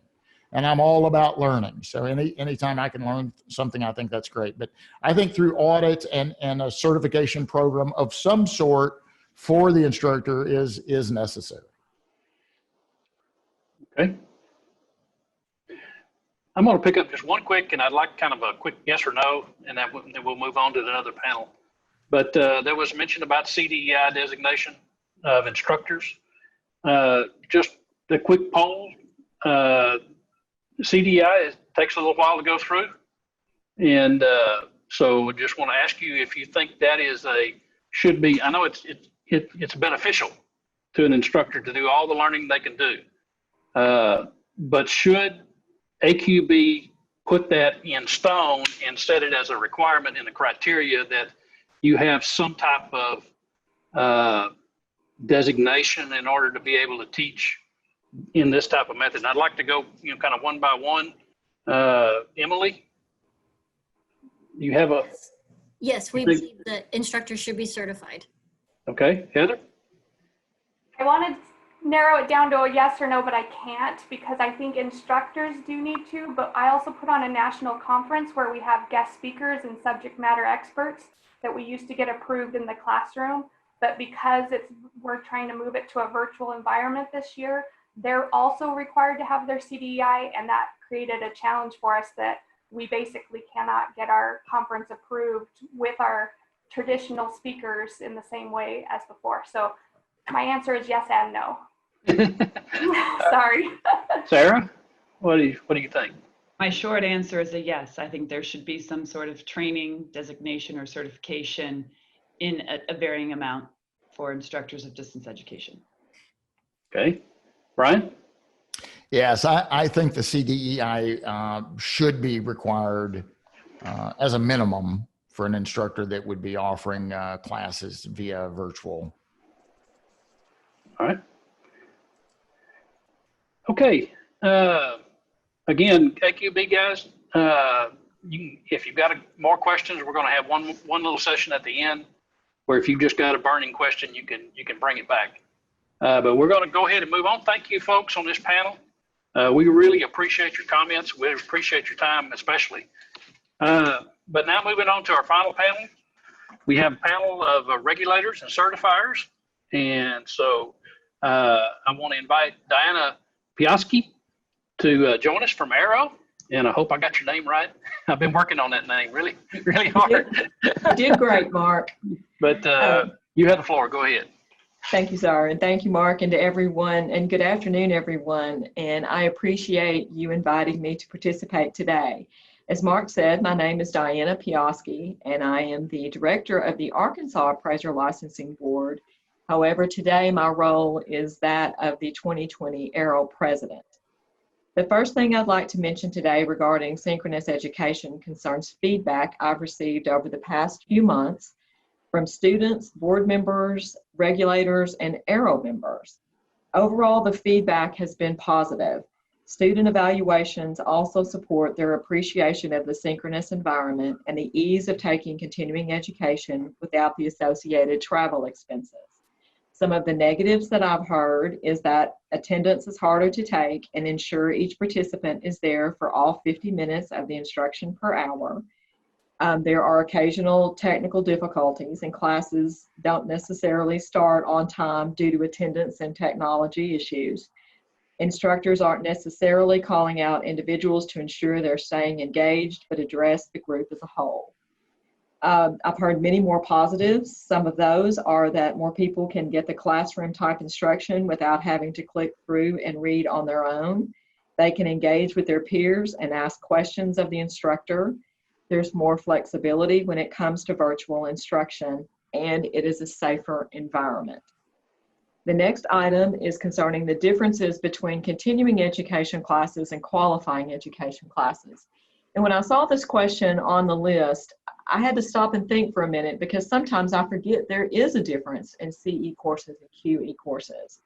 CE courses provide refresher knowledge or additional skills on top of the fundamentals. QE courses, qualifying education courses, lay down those fundamentals of appraising. Therefore, in my opinion, qualifying education courses should be broken down into smaller modules, spanning more days than a classroom course. Although we all sit in front of a computer a large part of the day, being in front of a computer for 7 to 8 hours a day learning new materials may be more difficult than being in a classroom class or even a traditional online course environment. My last item is regarding remote proctoring of exams.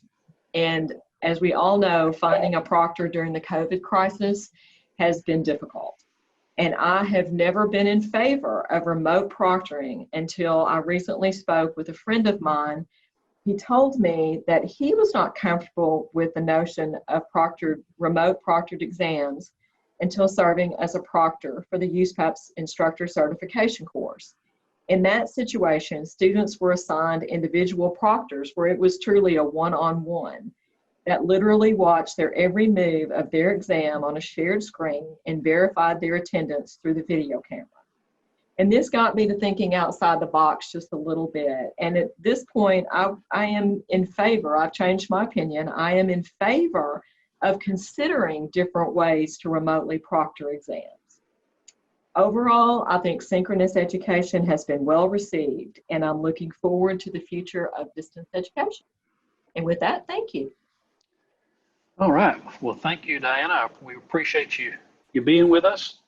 The next on our agenda is Nick Rhodes from the International Distance Education Certification Center, or IDEC. So, Nick, you're in charge. Thank you. Good afternoon, everyone. And thank you for hanging on here towards the end of the presentation today.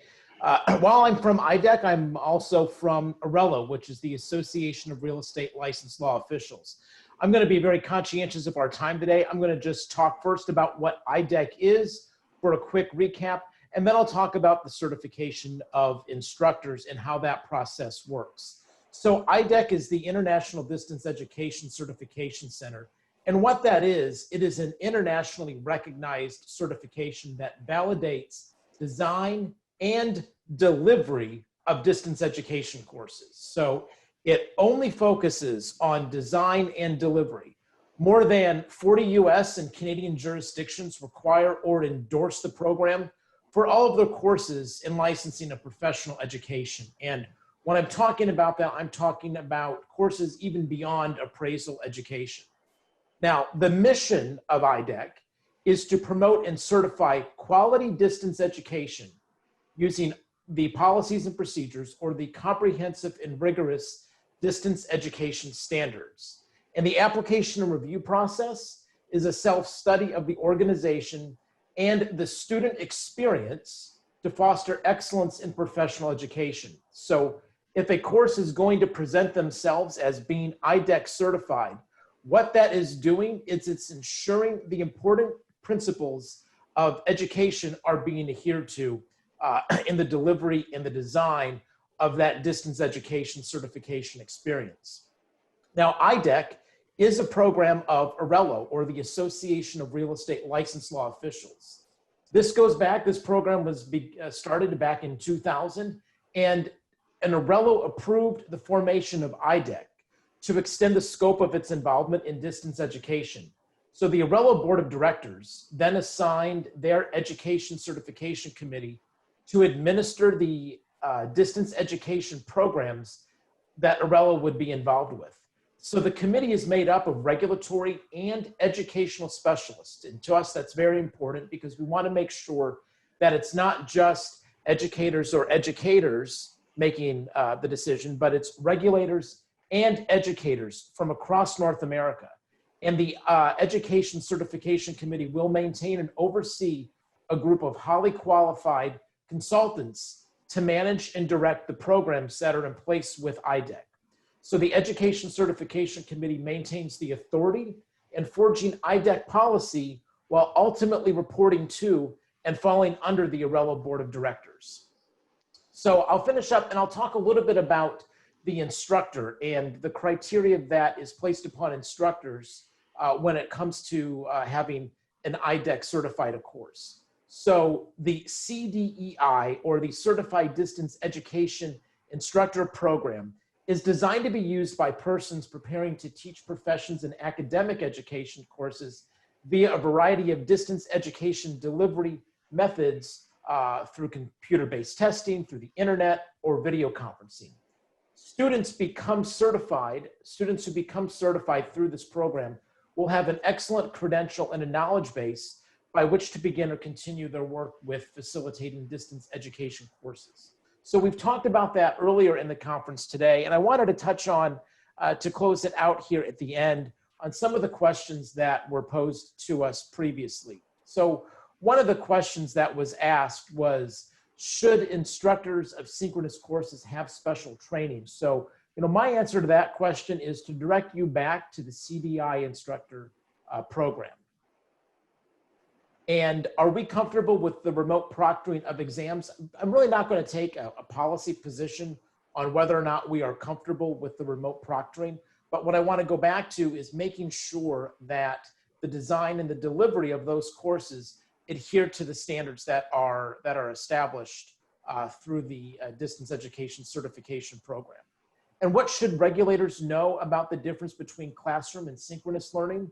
The fact that learners or instructors are separated by distance and sometimes by time has given rise to concerns that may not exist with traditional classroom courses. Again, we covered a lot of that earlier today.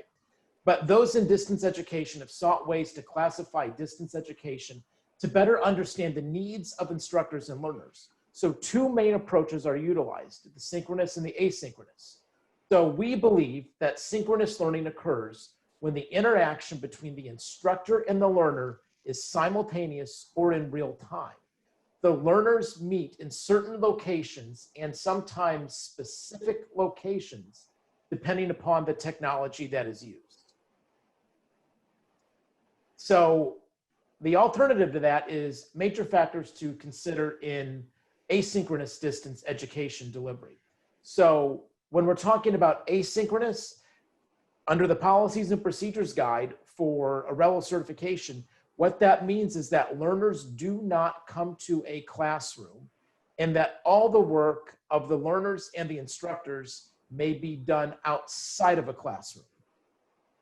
So I'm trying to boil that down for everyone into two bullet points. And I'm looking at the clock here and I'm going to be mindful of it, and I'm at 5 minutes. So I'll defer back to those of you on the call today for questions or dialogue. Well, thank you, Nick. I really appreciate your time. And we'll keep on and move on to the last speaker in this section. And last but not least, we have the infamous Don Rogers from North Carolina Appraiser Board. Don, thank you for being here and taking the time. And you have the floor. Good afternoon, Mr. Chair, members of the AQB. Thank you for the opportunity to participate in this discussion. My name is Don Rogers, and I am the Executive Director of the North Carolina Appraisal Board. I've dealt with the board's course approval program in compliance with AQB criteria since 2003, and I've also served in the past on AQB advisory committees within AAAO and the Appraisal Foundation Advisory Council. First, let me thank the AQB for quickly allowing the approval and advising on the implementation of virtual courses during the start of the COVID-19 pandemic. There were numerous questions that came up during the beginning of this process, and all our questions were answered in a very timely manner. We've observed this to be a very positive development for continuing education courses, and the North Carolina Appraisal Board has authorized me or staff to comment that they would like to see these CE courses continue without the need for IDEC approval, and you should have that letter. Today, I want to discuss a few of the issues that were brought up in your questions for regulators. Should instructors have synchronous courses have special training? As we've heard today, there is some benefit for an instructor to have some guidance on how to manage a synchronous course, knowing how to properly check identification, and I would concur this is showing to be a very timely process.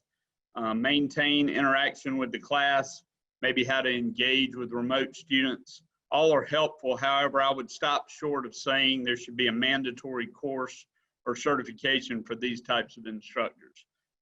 During this small sample since April of this year, we have not received complaints on instructors not properly conducting the class or knowing how the technology works. Also, since I don't believe AQB would require a specific platform, it would be difficult to teach them how to utilize all the different functions of all the different platforms. Next, are we comfortable with the remote proctoring of exams, and if not, why not?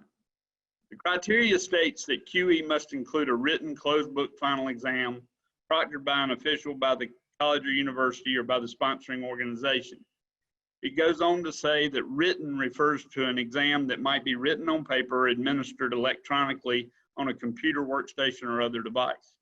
We have always interpreted this to mean that the method for taking the test should be written or electronic, but the proctoring meant the presence of the instructor or other approved official. If the criteria does intend for the possibility of proctoring to be done remotely, I feel it should state that specifically. Also, while we are not specifically opposed to a virtual proctor, I do believe the AQB must be specific in their guidance on how that process should work. What processes must be in place to ensure there are no study materials, open text, notes, smartphones, etc. Also, how would you monitor the student if they take a break while testing remotely? I'm not suggesting that it can't be done, or as some of my colleagues have stated in this call, that technology cannot solve the issue, but as a state, we need to be able to enforce a process. What are the positives we've observed, and what is the potential moving forward for these classes? There are a few minor disadvantages to synchronous courses. They must be taken straight through, unlike traditional online where students can move at their own pace or take them late at night. There's a possibility of a student being distracted by outside influences in their home or office. And finally, the argument that goes back as far as online education. Students don't get the opportunity to network or engage with their peers. But these are the positives we've observed. Courses provide course providers have access to a larger pool of students from other cities, counties within the state, or even out of state. Students do not have additional time and expense associated with travel.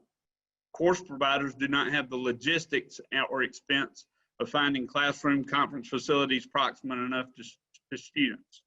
Students seem more engaged. It's not as easy as getting lost in the corner of a conference center. There can be dialogue with the instructor or another student rather than email correspondence in traditional online courses that we find seldom takes place. Students are more comfortable at home or their office. They can deal with small issues during their breaks and don't have traffic to contend with.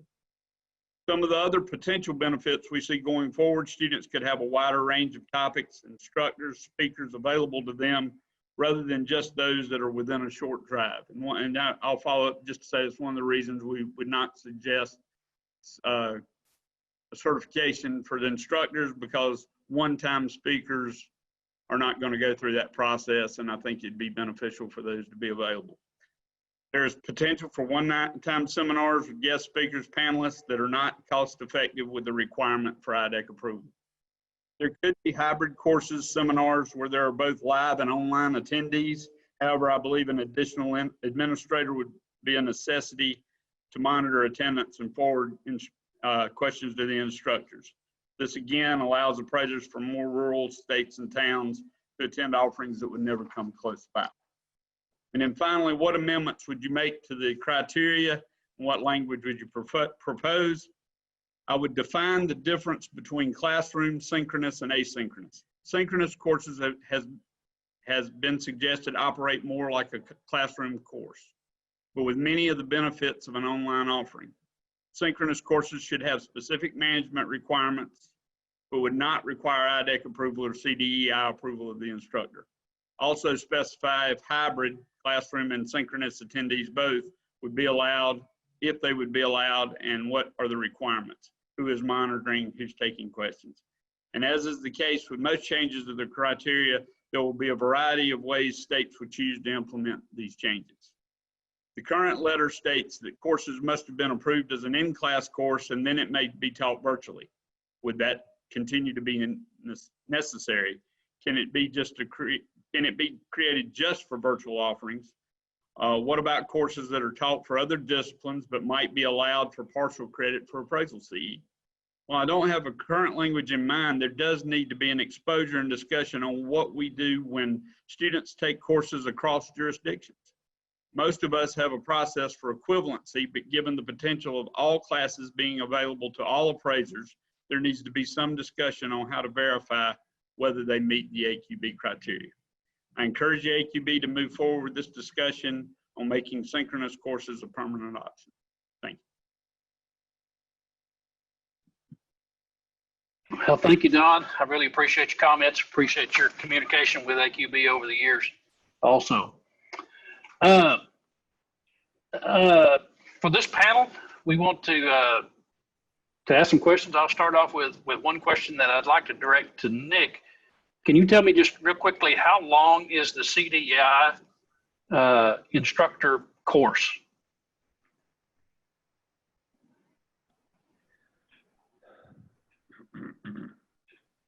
Nick, are you still here? There he is. Yeah, my video wouldn't come on there. So it is a 2-part course and it's a 2-year process. So you can have it and then you will renew after part 1 and part 2. So how long is the actual course?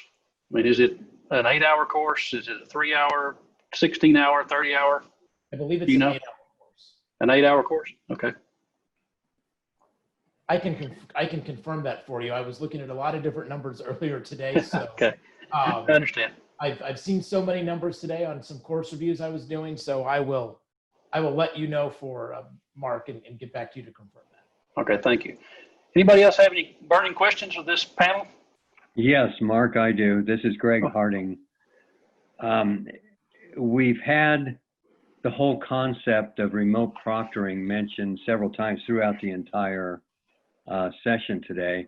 And my question to all is, have any of you observed or do you have the abilities to do biometric proctoring, which would be looking at, it's very enhanced, looking at facial recognitions, rapidity of movement, consistency, and things like that.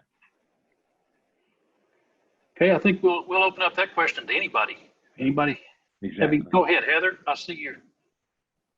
Go ahead. So like I mentioned earlier, we use a service called Proprietary, and what they do is the sessions are recorded. Of course, we require identification on the part of the test taker. Initially, they have to show us their workspace, and the sessions are recorded. And then the proctoring free service identifies any anomalies that might occur. The student turns away from the screen, for example, rustling of paper, or someone, drastically, someone coming in a room, something like that.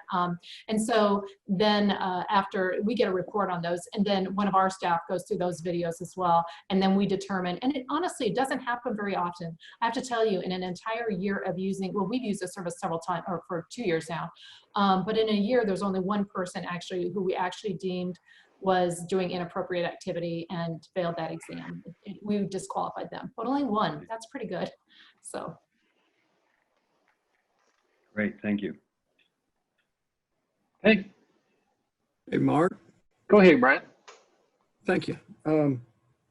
The question that you posed to the panel of proprietary schools on the CDEI designation for instructors, I was wondering if we could ask our professional appraisal organizations the same question in terms of, do they think that is that or something similar to it should be mandatory within our criteria for teaching distance ed or synchronous courses specifically? All right, y'all go ahead and jump in. Jim, go ahead. Yeah, thanks, Mark. At the risk of upsetting a number of instructors, I do think there should be some minimum requirements on the distance education side. Whether it's a CDEI or something else, I'm less concerned about. But some demonstrated competency to teach distant education makes sense. I would agree with that. Oh, I'm sorry. I thought you Heather, go ahead. Heather, go ahead. I was just going to say, I would agree with that. And we have actually developed our own, what we're calling the Train the Virtual Trainer event, and have all of our online live synchronous instructors are going through that. And some of our jurisdictions as well have reached out to ask us, could they participate, and we're going to be offering that. Now, as we move forward and make this a more formal activity, I would agree with Jim and what the other people have said, that at some point we need to definitely create some kind of certification process where it's a standard. I think at this point we're looking at stopgaps, but that time is quickly coming to a close. So as far as NAR is concerned, absolutely. There's Train the Trainer that has to be done each year. And just like Brian Reynolds spoke about, and actually New York State does that too with the regulatory board that comes in, they sit in class and audit.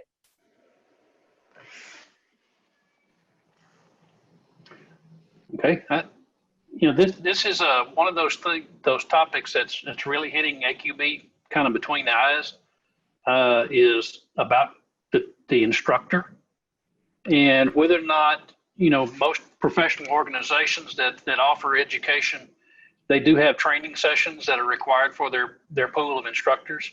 And so I guess what we're asking is that education adequate, or does it need to go further? This is Rebecca Jones. I think it needs to go further. And if I can kind of caveat, since I've got a qualified audience here, as an AQB certified USPAP instructor, we need more than just the online certification of the content. We need USPAP instructors to be educated on how to be a proper instructor. That is a huge need that's needed out there. Hey, Mark, I would just say, I think if an organization has a good program already in place and it could go through some type of approval process with the AQB, I wouldn't necessarily think it would have to be a third party like IDEC to do that. I think our program would withstand the test of just about anybody. Mr. Chair, if I may say something, I know. Go ahead, Brian. I think there could possibly be another option. While I have the CDEI, I'm an advocate for that. I've taken it multiple times and I enjoy it. Like I said, I learned from that, and I like the idea of gaining education when maybe it's not even required. Imagine that. But if we had an instructor that had a support person, so maybe there's some sort of training or credential that one could get. And so I guess what I'm proposing is this. If either the instructor would have to have some sort of specialized training, or maybe their support person had that specialized training.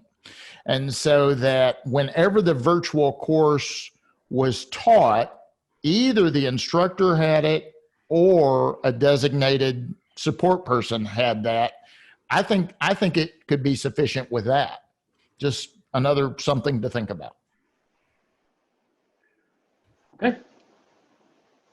Anybody else have a burning question that we would like to open up to all panels? Maybe not all panelists, Mark. Bill Fall here. For Emily, I want to make sure I understood your comments of stating that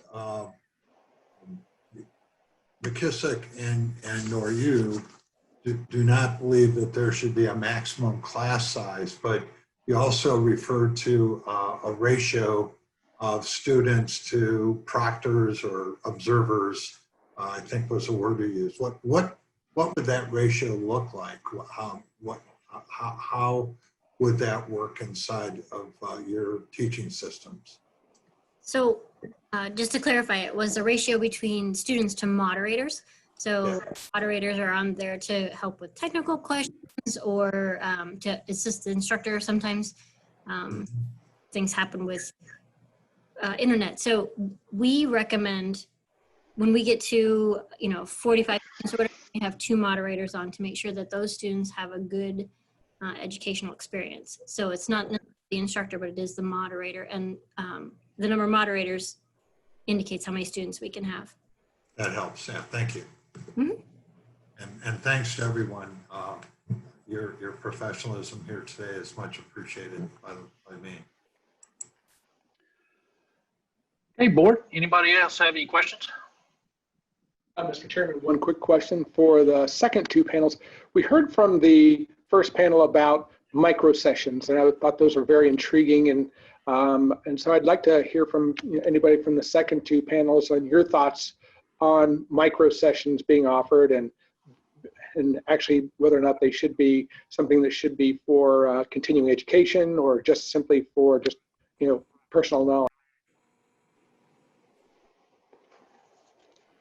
I can speak to that. I personally think micro sessions would be fantastic. I think it would be an effective way to communicate. I think Jim really discussed that well as to the benefits of it. I think why we hesitate to do shorter classes is because of all the approval processes that they must go through. So there's an added cost for each one that you do. So if we could modularize some of the education without the approval process being so cumbersome, I think it would be fantastic. And I think then other clients could start incorporating more of that into their assignment logic and use as well. So I personally think it would be fantastic. Yeah, I agree. I think there's a lot of opportunities that we have, and we've done a full day session, and we've broken up and done half day sessions, and we've had success with both. For those that say, somebody doesn't want to sit there for 7 hours and, a 4-hour class would be better. That may be true for some individuals. However, If they're coming to a classroom, a conference room in a hotel, they're sitting there for 7 hours. So they can certainly do it like we are now as well. And we've had much success with that as well. We have breaks throughout the day. We take a 1 hour lunch, just like we would in a live setting. And it really is a live class. So both ways have worked very, very well for us. Yeah, I think just to kind of qualify Jerry's question to the panel here is that, you know, when we talk about micro sessions, we're talking about stuff that's less than 2 hours. So, you know, that's kind of, we can kind of keep our answer to that type of micro. Go ahead, Sarah. I'm going to jump in real quick. I'm sorry, Sarah. No, go ahead, Rebecca. This first panel, I know you asked for the second panel. I currently teach 1 hour courses for real estate agents and brokers. It's not enough time. It is not enough time. I am grateful that I am allowed to just do the 2 hour with the appraiser. So I beg you, please don't make it any less than an hour, whether it's a Zoom class that I do or a live class. An hour is not enough. Mr. Chairman, this is Johnnie. Can I say, I know I'm Sure. on the first panel.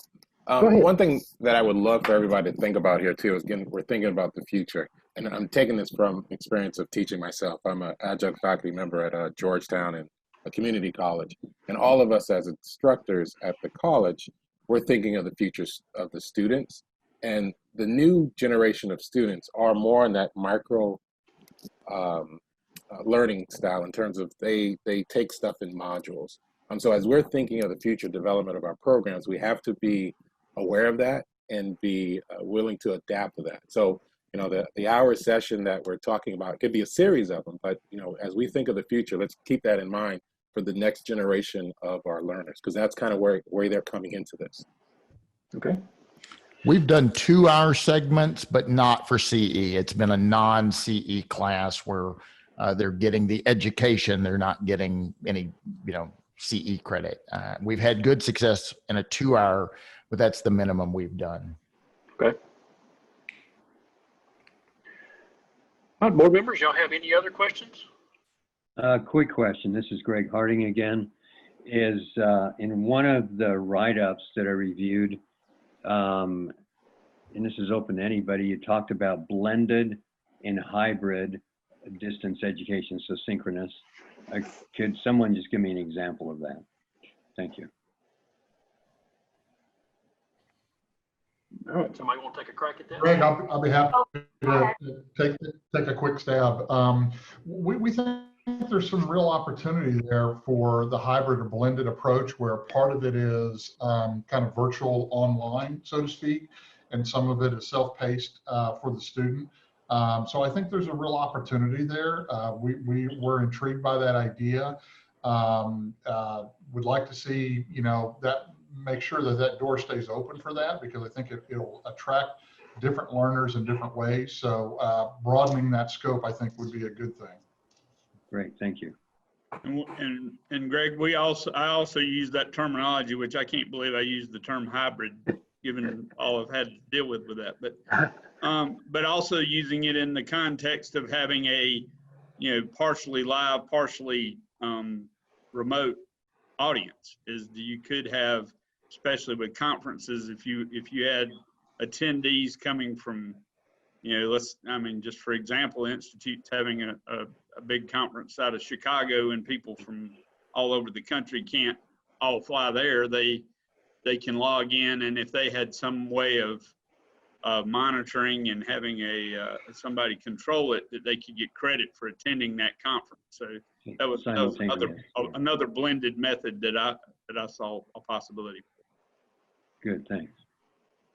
And I also spoke to blended and hybrid, and I think with learning management systems, the way they're designed today, that there's opportunity to, within a course, have varying degrees of interaction, but then also some on-demand or video how-to. If we're trying to teach to a technology that goes to an application, it'd be nice to be able to have that technology training as something that they can do before class, and then they come to class with those tools, so that we're only addressing appraisal methodology and theory and application versus how to use the tools.